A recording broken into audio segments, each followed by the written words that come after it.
If you want to fall asleep while watching something on your Pioneer Xumo TV, so you want to set a sleep timer and turn your TV off after a specific time, then here's how you set an auto power off timer on your Xumo TV in less than a minute.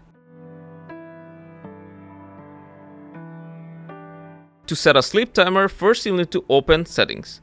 From there, find Screensaver, open it, and the last option will be Sleep Timer. So go to the right, and here you can start a sleep timer from 30 minutes to all the way up to 4 hours. So choose your time, press Select, and your TV will turn off after the time you have specified.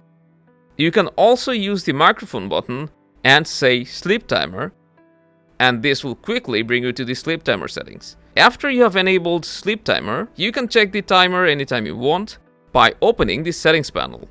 Here's the remaining time, and if you wish, you can also cancel it by toggling it off. Now your TV will turn off automatically, so you won't have to worry about wasted electricity. And before leaving, make sure to hit that like button, consider subscribing, and I'll see you around.